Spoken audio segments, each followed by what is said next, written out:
Hello, welcome to the 16th episode of Peter York's Culture Wars House Party. It's our sort of autumn term now, and a lot has happened. I'm Peter York, and my podcast is about culture wars, disinformation and misinformation stories. It's about the way modern world politics is so often played out with symbols and scapegoats, with dramatic and emotive narratives instead of the real issues. It's about small things blown up to upset and distract people, made-up causes and astroturf organisations, meaning organisations invented by PRs and lobbyists. I'll be talking to the players and the communicators in these culture wars and getting them to explain what they think is really happening and what's not happening, because it's made up. And then, if we can, we'll ask some vital questions, like a bit of my guest's backstory. Now, I've known Cosmo Landesman, author and journalist, forever, or from the 80s at least. For ages, I was convinced that I'd actually introduced him to his first wife, the writer and controversialist Julia Burchill.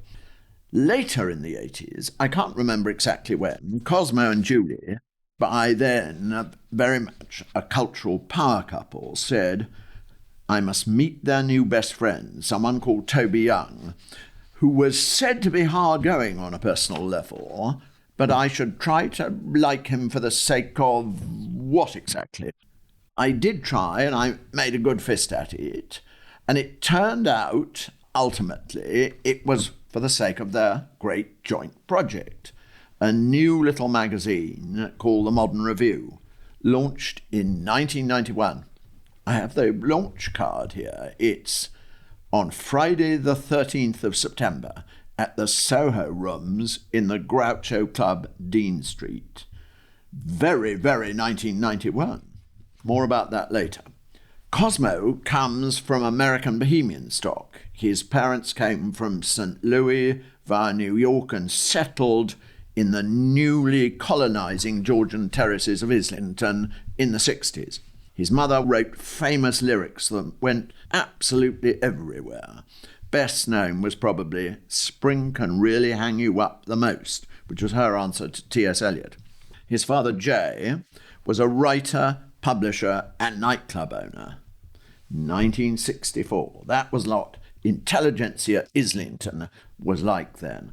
Up the road was the cheeky chappie, Toby Young, son of the remarkable Lord Young of Dartington, who had practically invented the modern world through the Labour Party, the Open University, the Consumers Association in his 30 books, including The Rise of the Meritocracy.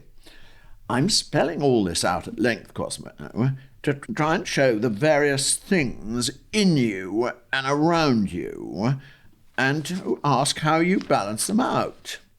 You've been around the culture shift and working on what people used to call cultural comment, and lately the culture wars, whatever they are, and latterly, in the background, the real politics.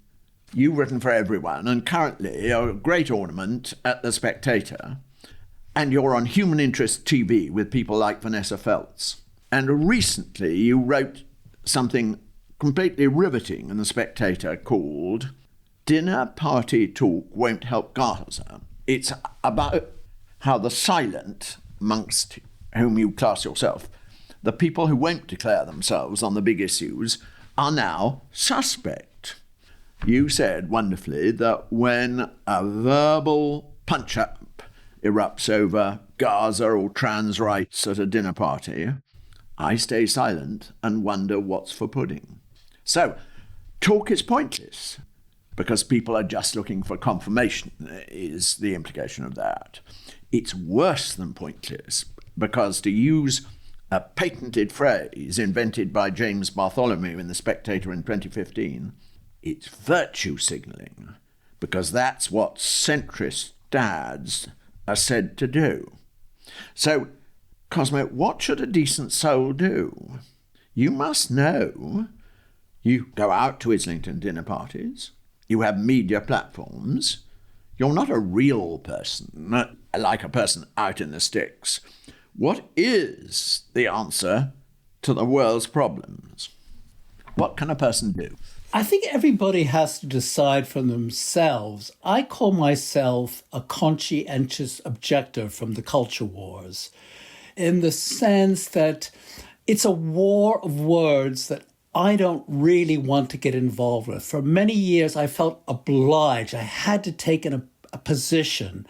I had to state an opinion on a vast galaxy of issues, some serious, some not, whether it was war or whether it was Taylor Swift or whatever. And I just came to a point where I decided, no, I don't have to do this anymore. It was like when I discovered I wasn't obliged to go to the theater. It was a very liberating moment for me where I felt, no, I can just sit at a party and think, what's for pudding or whatever it was. I didn't have to get involved in the war. And the reason why I discovered is people aren't really that interested in what I think. And that's one of the central problems with the culture wars. It's a conversation that is completely one-sided. You're basically talking either to yourself or the people who think like you anyway. So what's the point? It's impossible now. Used it to be possible? Was it okay once? Yes, there was a time when you could agree to disagree. There were times when people actually would preface a statement with, I could be wrong. That is something you never hear anymore. There is no doubt. There are only positions, there are only polemics, and the whole nature of political conversation, cultural conversation is so adversarial now. The tone is so angry. There's so much self-righteousness involved that I don't want to take part in that sort of thing. How did it come to that? Whose fault is it? I think there are all sorts of, faults. I'm not sure about that. I think one of the big changes has been, it's our old friend, the culprit, social media. Social media encouraged a style of discourse that was very aggressive, that was very sensational, to get hits, to get likes, to stand out from the crowd. Well, now that we all had a voice, we had to shout louder. And the people that shouted the loudest got heard. And if you didn't shout loud, what were you? You didn't get clicked. So I think that caused a big change. So it was money and careerism. Yeah, the number of people that have made very good careers out of culture wars, is fantastic. I mean, they saw it coming, and they've done, a lot of people that were of progressive persuasion or leftist have made a whole new life. Whole new post have transgressed into this new life of cultural war commentator. And it's a good business, especially if you're a journalist or an opinion former. But you feel it's a left-wing business? No, it's mostly the people that have been most successful have been former leftists who've moved to the right. And selling one story, it's like the coming out story in the old days of, I once was gay in a closet. Well, I once was an old leftist, and now I've realized the errors of my way, and I've joined the kind of right. That story is almost a cliche now. So leftists gone right, yes, are the most valuable people? Well, I don't know of any cases of any right people on the right going to the left. Why do you think they might have done it? Well, I think some of it has to do with a sincere disenchantment with what they identify as certain trends in left-wing politics. They see a betrayal of certain left-wing values. For example, they would say, their line would be, I haven't changed. People of a progressive opinion have changed. Yes. They no longer support the things that was once so valuable, i.e. they would say free speech. Look at how the left, with its no platforming tendencies and things like that, have, betrayed the great cause of free speech. That's what they would argue. What is woke for you? Well, I guess woke, I'm very suspicious about that term. It seems a rather crude term, but it's basically know what woke is. It would be a kind of not just anti-racism, for example. It would be that if you didn't take my position, you deserve to be kind of punished or ostracized. It's an extremity of opinion. Cancelled. You should be excluded. You should be punished for such an opinion. And we both know somebody who's very keen on a certain brand of free speech. Come back to that because it is very fascinating. I'll tell you about what I think is interesting. Some of my best friends are free speech advocates, and they've done some good work, and, God bless them and everything. But what I've noticed about free speech advocates is that they like the free bit, but they're not keen on the speech bit, in the sense that they're never really interested in what other people have to say, that their only concern is with some abstraction called free speech. And that's the problem with part of the debate about the culture wars, is that we have this idea that we can have free speech as an end in itself, but it's not. If we're not listening to each other, if we're not considering what each other says, what happens to free speech? The value of free speech is that it facilitates debate and conversation and inquiry and all those good things that we all supposed to be. But if we don't have that, if you're not listening, if the mind is closed down, it becomes kind of meaningless. Now, the one thing you haven't mentioned in these things, in these social media things, in these shifts from left to right and so on, is money. My observation would be that you get more work and, like those two bads, got a good job with more pay. If you move from left to right, you get a good job and more pay. Well, yes, but I think the difference in what you and I would think is you believe that it's just sincerely opportunistic for monetary gain. I think the people that make that move sincerely believe that they're doing it because of ideological reasons or certain values or whatever. I'm not going to say, I'm not going to dismiss their values, because that's exactly what conservatives, people on the right always say about left-wing people. They always say, they're only doing it to virtue signal, or they're doing it for performative politics. This is part of the problem. Nobody accepts the sincerity of anyone else. You can disagree with someone's opinion, but why do you have to assume that only you are on the side of virtue? That's what I object to. I think there exists a shadowy group of people who I would call talent scouts. People who know when somebody's got a following and when they're feeling sort of hesitant about some of the things they used to be very sure of. And at that point, they get made a nice offer. That may be true. I don't know of specific cases of that. I couldn't prove it. That could be true, and I'm sure it's tempting. No, it's very fascinating because some parts of the argument have more money than others. Oh, that's true, but that still doesn't mean you'd have to show a lack of good faith, that they're operating in bad faith, that it's just pure opportunism. I don't know how you would do that. I don't know either, but it'd be an interesting thing to see if you went out, you touted yourself discreetly, how soon the talent scouts would arrive at your door and ask you to write a piece about. Yeah, but there's no doubt there's a market. The market, you have greater journalistic opportunities if you're advocating a whole set of, anti-woke conservative ideas. There's a great future in that, and lots of people have done it. But whether they're doing it just for money or because they actually believe it, and one of the side effects of this is that they get paid better, I'm not sure. I couldn't say. So, for instance, I would take the very fascinating career of Tommy Robinson in that context. A raw talent as a sort of football hooligan leader and EDL leader who got recruited and taken up. You know that great thing about how modest people got taken up when they were talented in all sorts of ways by toffs. Yeah. Toffs took them up as entertainment. Mick Jagger was taught to be a gentleman. All that stuff.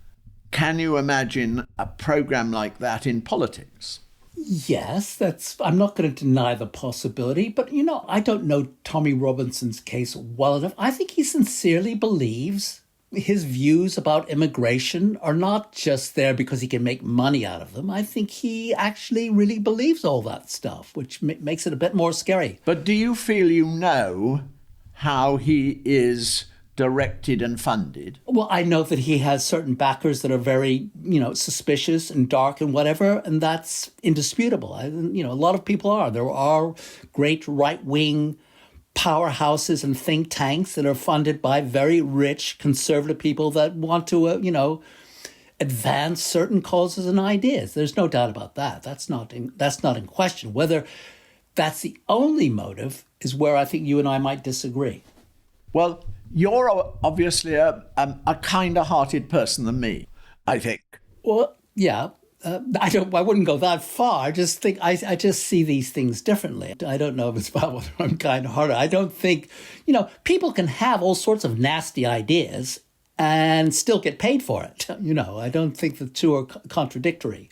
Well, there is the brilliant strand in your writing, which I could never do. Something completely different from cultural comment in the Modern Review or politics, as in, say, I'm sure you're across Novara Media, and I'm sure you're across Politics Joe as representing one part of the debate, or the mainstream, the editorial mainstream of the Spectator, for that matter.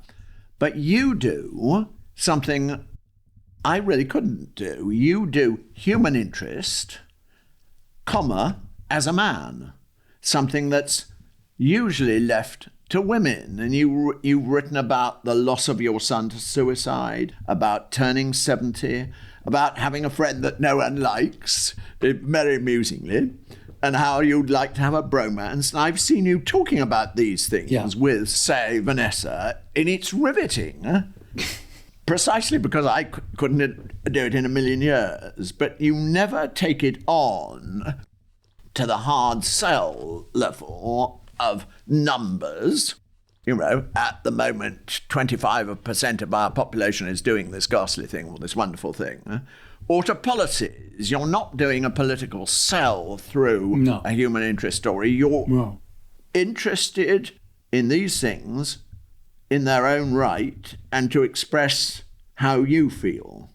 Or are you deliberately censoring the numbers or the policies bit of it? No, I'm not deliberately censoring anything or the numbers, but I do it because, I think it's funny. I hope people will be entertained and I hope people will be able to relate to it. I'll leave the numbers and policies to people like you. I'll leave it. There are other people that are much better at that stuff than me. So I just do my little niche. Now, you've come from the beating heart, the absolutely beating heart of the Islington intelligentsia. And you've written about this, which was traditionally sort of left-leaning, sort of bohemianized. And then you went through a certain kind of rebellion, which you've described in terms of Toby, who literally lived up the road in another... Two doors down in another Georgian house. Yeah. Shouting at you, cut your hair, hippie. It was just terribly funny. Yeah. We all remember that phase in modern life.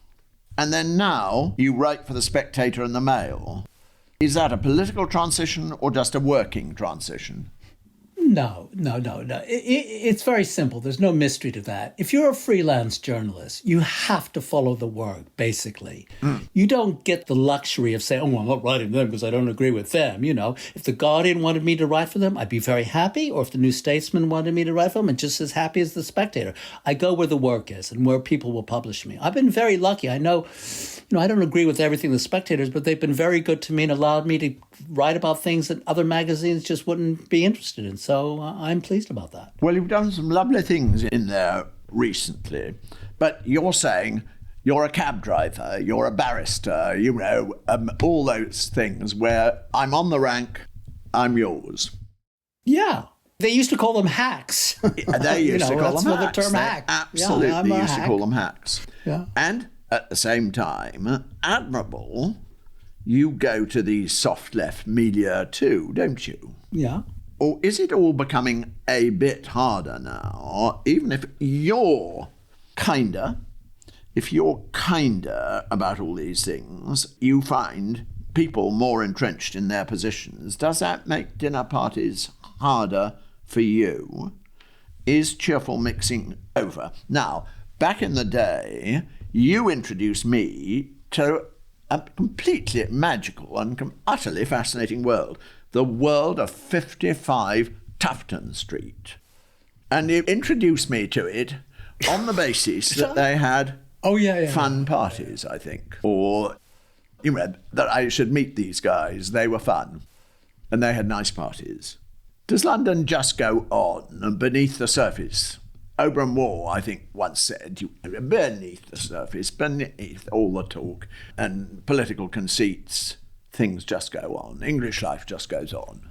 Well, this is very interesting. This is an interesting change which has happened now, where people don't tend to mix with other people that they don't approve of their political opinions. In the old days, back in the 70s, you could go and have lunch with Christopher Hitchens and Kingsley Amis. You could have also at the table, the famous right-wing historian Robert Conquest. And there would be liberal voices, the poet and the New Statesman, whose name escapes me. But anyway, it was possible to mix people of very different, for example, the great friendship between Tony Benn and Enoch Powell. Politics didn't determine your social life. Whereas now, increasingly, people would wonder, many people say to me, and I think you've said it to me as well, Peter, how could you be friends with that ghastly Toby Young?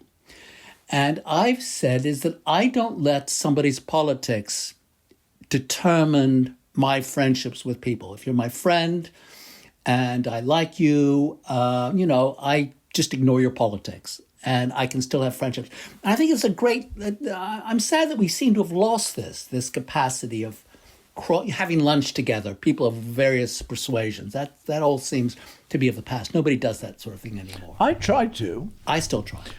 I try to. And so, for instance, somebody like Andrew Jimson from Conservative Home, who has written a number of completely adoring books about Boris Johnson, which seems an extraordinary thing to do, but has a good heart and a good pen, and it's nice talking to him. And I booked myself up to go and listen to Mr. Heffer. I mean, it's not everybody who can say that. Or would want to, yeah.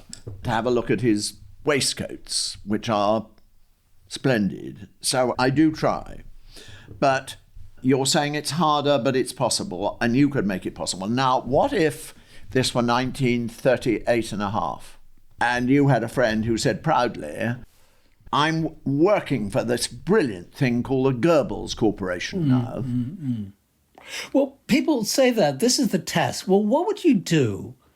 You say you love your friends and you don't let politics interfere. And a friend suddenly said, you know what, I'm thinking of becoming I'm a Nazi, or I'm, extremely right-wing.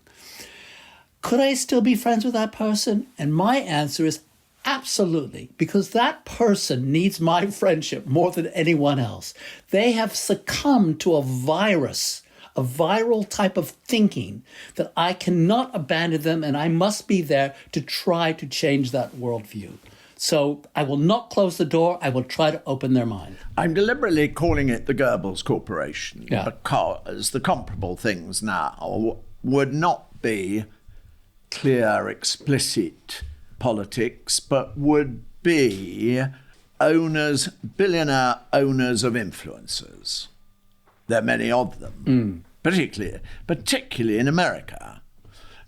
So you could, nowadays, you would be signing up to the Goebbels Corporation and it would be in Silicon Valley. Well, that's true, but, I write for the Daily Mail, so it would be a little hypocritical of me to say, I wouldn't, talk to anyone who were part of some other organization. So I don't want to be that judgmental of them, how they make their living. But you can still hack it for a friend who you believe in as a person. Yeah. Have you been on trigonometry? No. I say this because I noticed that Julie has, but not, recently-ish. with Constantin and the other one. Yeah. The English one. Yes. No, I've met them. They're, they're an odd pair. Yes.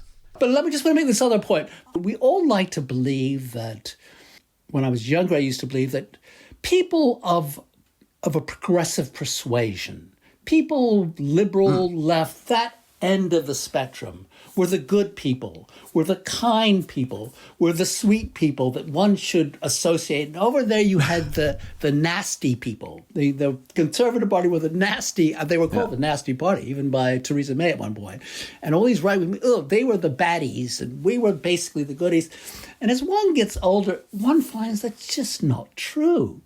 I know people of the right who are absolutely charming and sweet and thoughtful and kind, and all those qualities we don't associate with such people. And I have friends who are like someone like Toby Young, who's always been a very good friend. And, and I don't think we should always dismiss someone just because of their political persuasion. It's what you do in the world seems to matter more than the opinions you emit. That's the big thing for me. How do you conduct yourself? How do you treat other people? That's a big factor, more than professing to be, right-wing or caring or compassionate. You're all heart. I know. You think I'm a big softy centrist. I guess I am. I love it.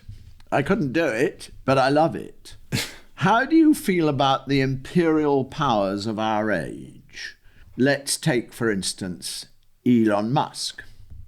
I'm sorry that we have Elon Musk, and I don't hate Elon Musk. I don't even hate Donald Trump. I'm appalled in all the other things you would expect, but I don't hate them. And I don't feel that's the big problem. We've had big sort of rich barons of power and influence throughout the last couple of centuries, and his time is now, but his time will fade. And I look forward to that day. I hope I'm still alive. But very recently, he, so to speak, came here. He came here on a big screen, but he was helping Tommy Robinson recently. So the South African-American plutocrat who naturalized, became a US citizen in 2002. He was there to support Tommy Robinson in our politics. Now, what would happen if we, and I'm including you in the we, I mean, you've been here long enough to be included very much in the we. Yeah. What would happen if a bit of Britain, went and did a comparable thing in Trump's Washington, which of course now has soldiers in it? Yes, I know. It would provoke all the kind of phony outrage and everything, just as we would do. But remember when Brexit and Obama spoke out about what a bad idea it would be and how Britain would be at the back of the queue. Everyone was people on the right were completely outraged. Furious. How dare he tell us, how dare he lecture us about our politics? So, So why aren't we more outraged at what Elon Musk has recently done? Because it seems a bit stronger than what Obama did. Well, because we're permanently in a state of outrage.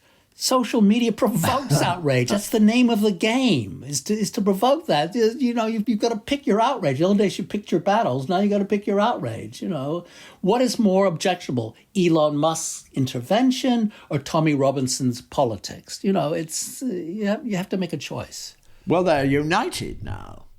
They're united. And of course, the crucial thing about Tommy Robinson, according to people who've worked for him or studied him closely, is that for a decade and more, he's been aligned with, talent spotted by, a certain kind of American, very politicized, right-wing, rich person. Yes, well, that's what very, rich right-wing American people do. They fund the causes that they approve of. They buy magazines that they approve of. They are championing a certain line. This is nothing kind of new. It's always been there. You're thinking of the Rothermeres in the 30s. Rothermeres, the Barclay brothers, all sorts of people, are always doing this. Yes. It's never quite clear what the Berkeley brothers thought they were doing. And then, of course, it turned out that they were in the red. It's quite extraordinary that. We all thought they were tremendously, imperiously rich, and they were in the red. Yeah. How about Peter Thiel? I don't have deep thoughts about these people. You see, this is to personalize these issues, these sort of this bad group of overpowerful people. Well, I don't know if that's the real problem. There's a much deeper problem going on, and they're just, in a way, a kind of symptom of it. They're the privileged access of the problem who very cleverly have exploited these things. But is that the real problem? Is that what the real culture wars idea is going on about? I'm not sure about that. I know these are big issues close to your heart because you follow the money. I follow the money. You believe that, whereas I follow the people, the practices, the heart, how people actually conduct themselves. Yes. But Peter Thiel is tremendously well off by our little English people's lights. He's not quite as rich as Elon Musk, but he's part of that same milieu, and he's much more persistently and internationally politically active. He likes to do things here, there, and everywhere. But he can only do it if people are willing to buy that idea. He has a product. He has a worldview that he is selling. And its success is based on, is there the audience? Is there the market for that type of thinking? But he is, for instance, the great sponsor since forever of J.D. Vance. He and J.D. Vance met when J.D. Vance was still a student at Yale. Yes. And bonded. They met and bonded. I know this. And so that means that if Trump were literally or metaphorically to fall over, Peter Thiel would be very, very important in the world's fortunes. That's true.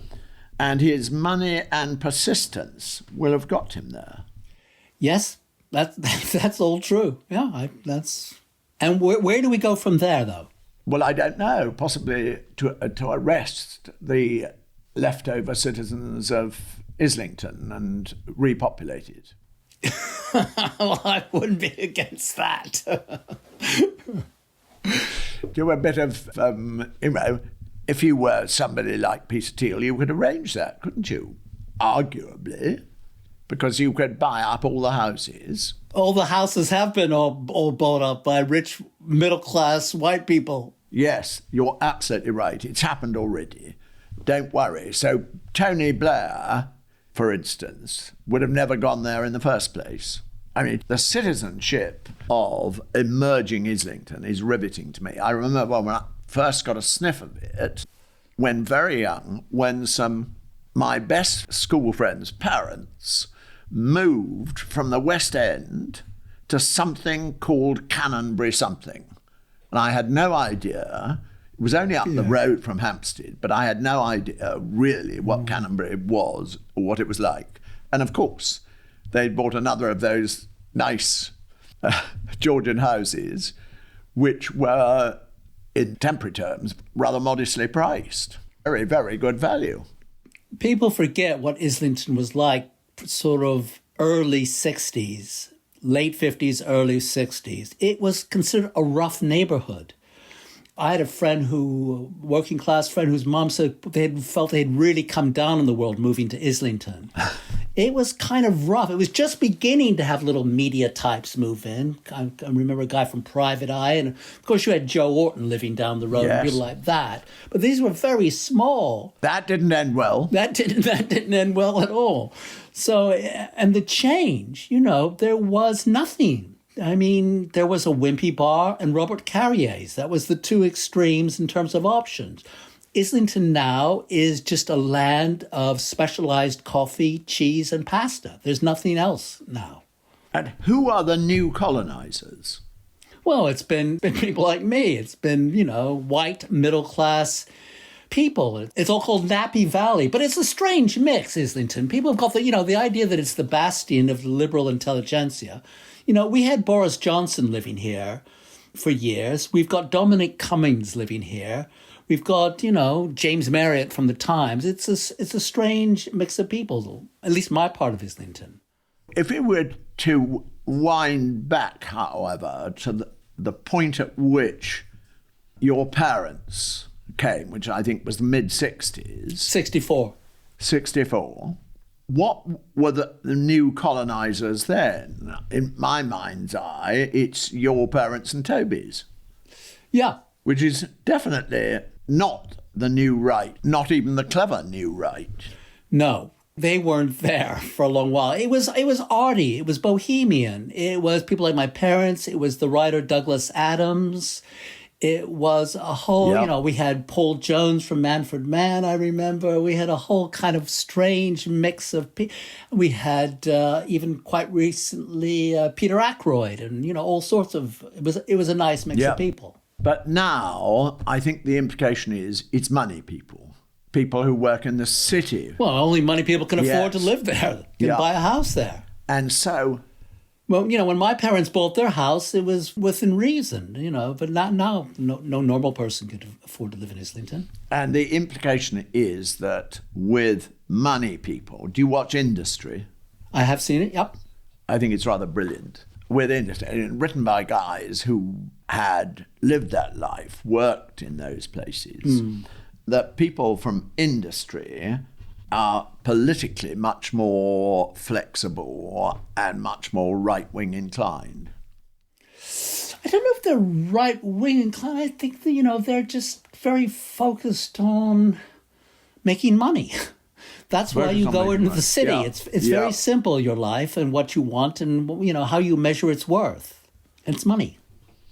Now, you said that you hadn't put together a bucket list for yourself.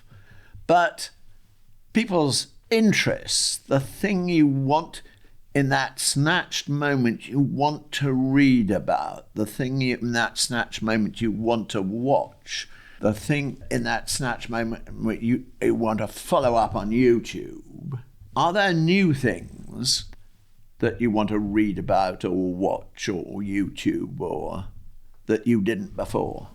I love YouTube. Yes. I know I meant...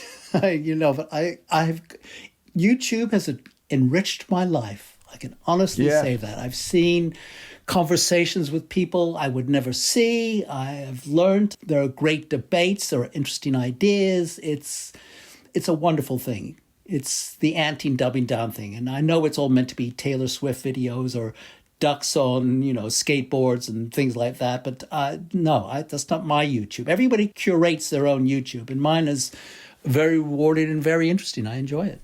Now, on YouTube now, available in its entirety, in its absolute magnificence, is a BBC 4 production of about 20 years ago, which is about the modern review.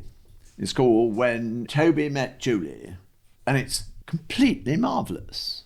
And I watched every minute of it twice over. I imagine you've seen it too.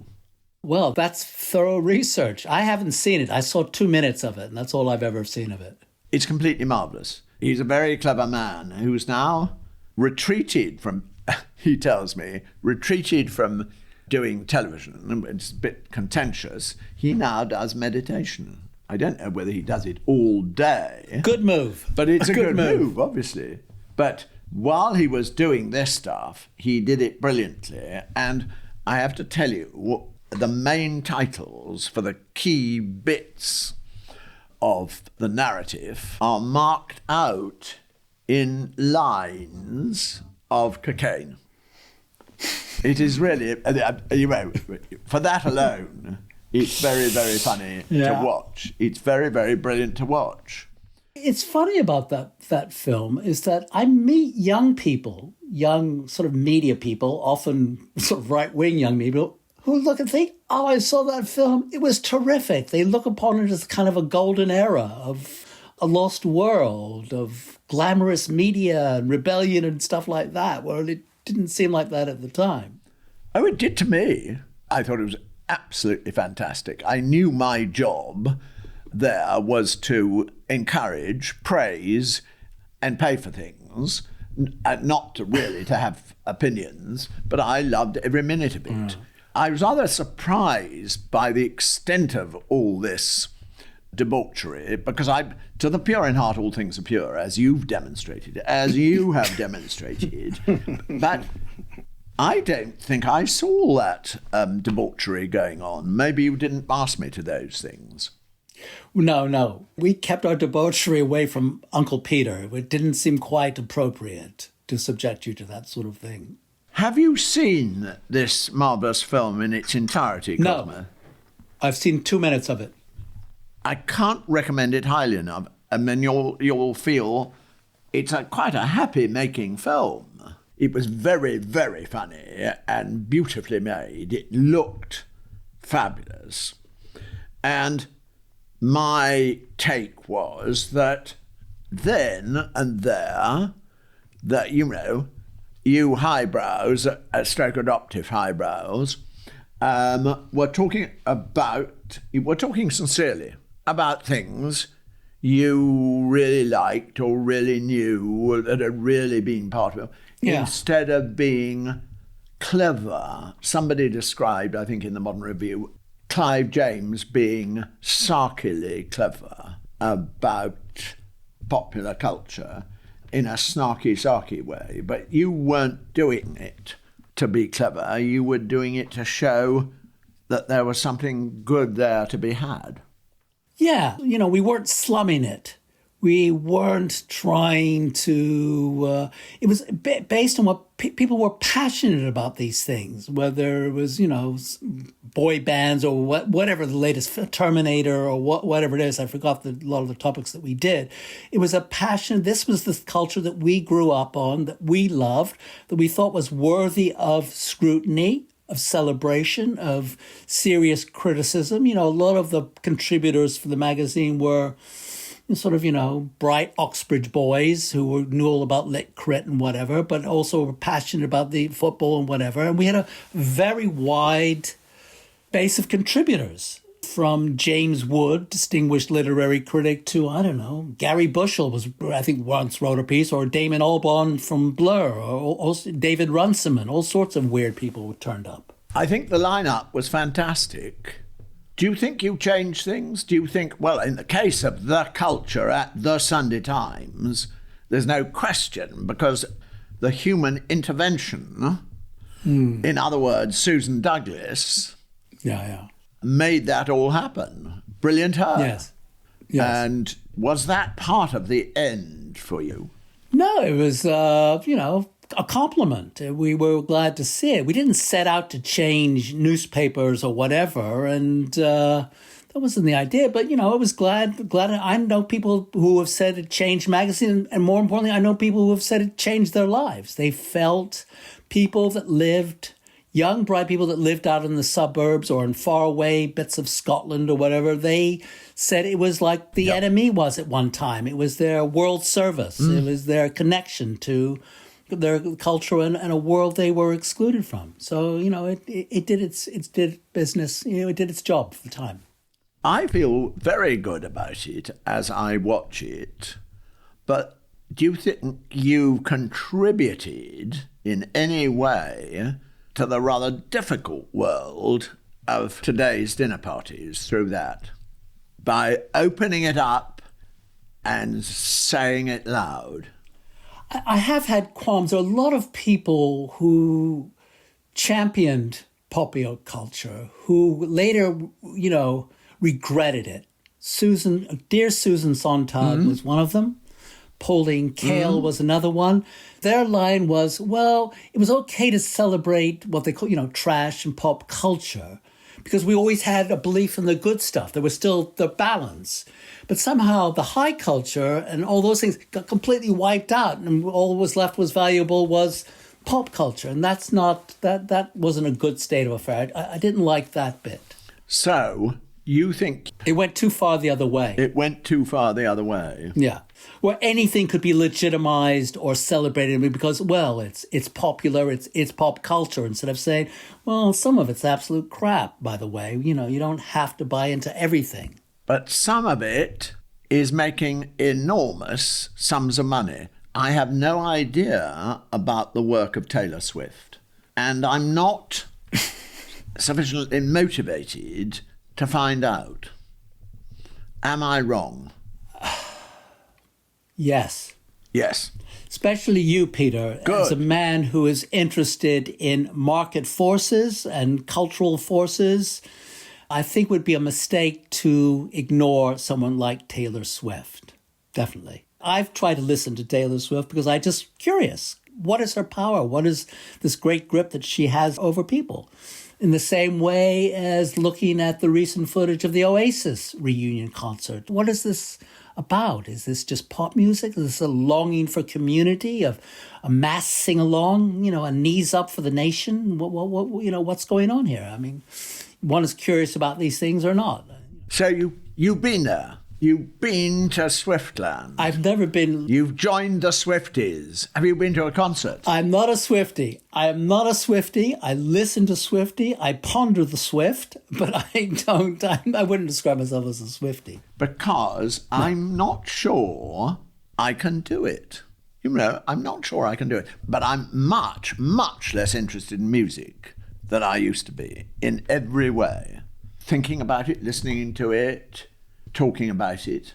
I recently did an interview with a radio station about the size of my desk. They were absolutely charming, called Soho Radio. Oh, yeah, I know them. Yeah. And they are in Soho, and they're in a wonderful place. Right. They're up the road. In a broom closet, a tiny They're little... in a broom closet, and they're up the road from where I started as a journalist, quotes unquotes, namely Broad Street. Broadwick and Street. They asked me to think of 3 records that I really liked.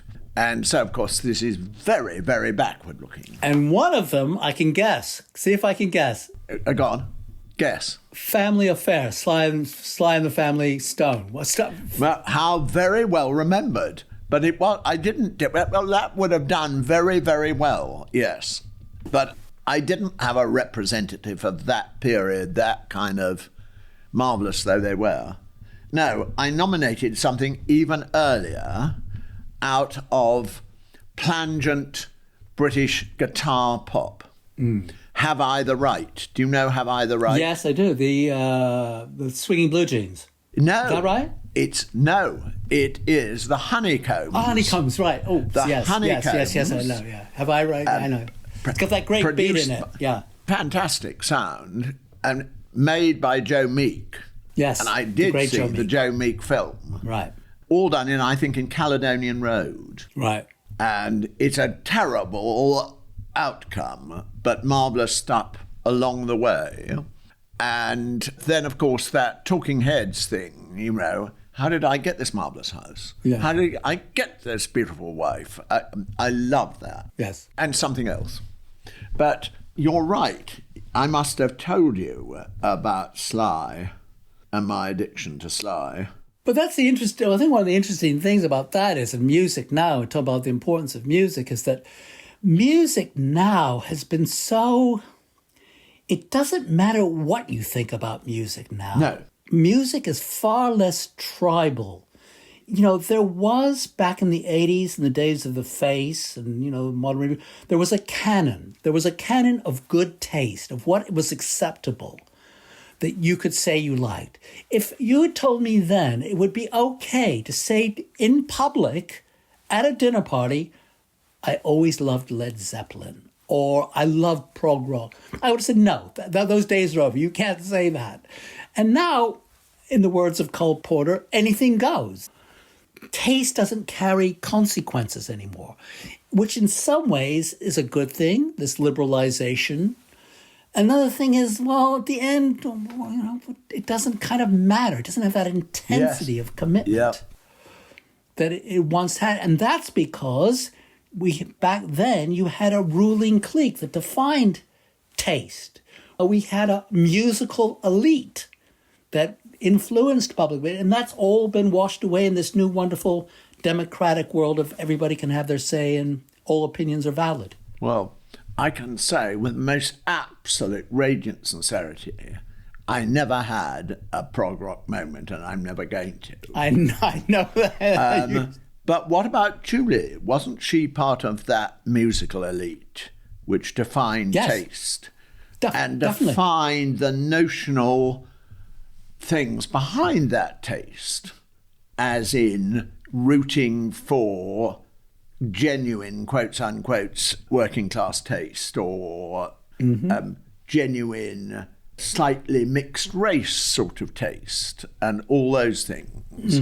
Because there were some big political meanings attached to these, as it were, modest choices. Definitely. There was also, remember that old, I'm sure you'll remember that term, something called street cred. Street cred. Street cred is not a term, and people wouldn't know what I was talking about. Young people have no idea what street cred was. And it was all a part of that, sort of Julie, Bobby Elms, to be working class was, heaven was it to be in that dawn and to be working class. Yes. We middle class boys couldn't get a look in. No, we were passé. We were dead, except if you were a commentator or Julian Temple, maybe. Yes, I didn't have these worried feelings, I must say, but no, and certainly nor did Julian, who I see every so often. I ran into him recently. Yes, I think we spent some very good time together trying to make a film that nobody wanted in the end, and so it was cancelled. But the business of trying to make it, which also involved somebody rather difficult for Julie, or one not to Julie's taste, was John Savage. So it was a combination of Julian, John Savage, and me. And we spent, it seemed like half a year in Manchester trying to make this thing, which didn't sort of work. Teenage. And it was all teenage. You've got it exactly. I know my Yorkology. Well, it was all about the notional culture was invented by Americans in the 40s. And then it came to us in the 50s. And then we invented our own and sold it back in the 60s and thereafter. And now it's completely collapsed, it seems to me. We can't win Eurovision, let alone anything else. I want to make one other point, going back to culture war discussions, because I remember a time when the culture war 001, the first time we became aware of it, late 80s, 90s, this was something peculiarly American.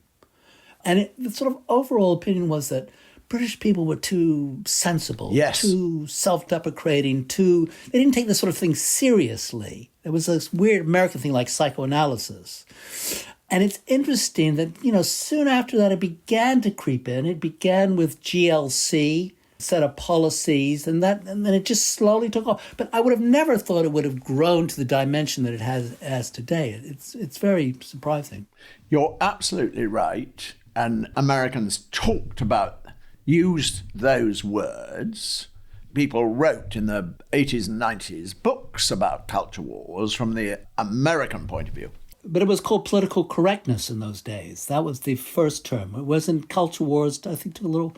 There actually was a guy, it's in my latest book, there actually was a guy who wrote a book in the 90s about culture wars and how they were divided America along the lines of radicals versus progressives, of conservatives versus progressives and radicals and so on and so forth. But to my mind, it didn't describe the real process of culture wars, which we have now, which has to involve a politically interested billionaire.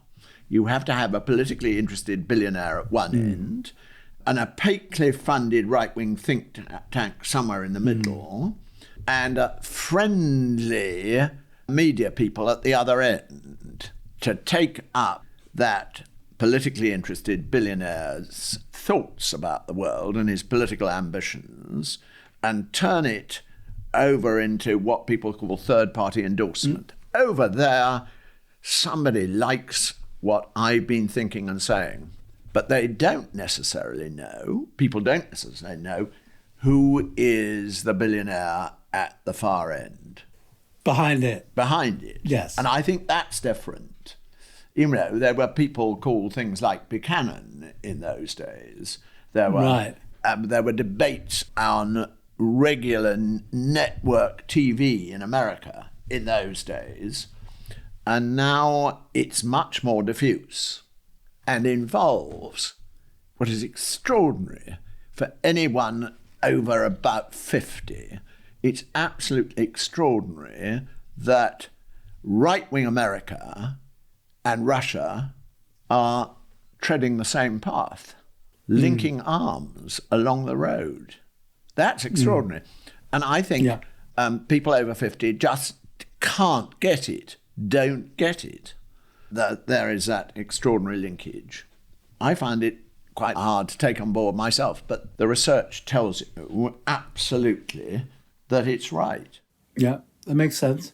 But there are so many shocks for the more mature person nowadays. Yes. So many shocks for the more mature person. And you've written most charmingly about it and come out at the other end saying, there are worse things. Yes, there are worse things. There are worse things. And you said, in a way, well, listeners, go back over Cosmo's oeuvre. It's just lovely in a way I couldn't begin to do, because obviously I'm a nasty geek. I've become a nasty geek. It's quite amazing to me, but you have to recognise how your thinking changes. Cosmo, thank you very, very much for being my guest today. It's great. Peter, it's been enjoyable talking to you, as always. Thank you for having me on your show. Huge thanks to Cosmo Landesman. Next time on Culture Wars House Party, I'll be talking to Tom Mills, the brilliant media academic. This podcast is presented by me, Peter York, and it's produced by Kate Dixon at Good Egg Productions. Do listen in again. Goodbye.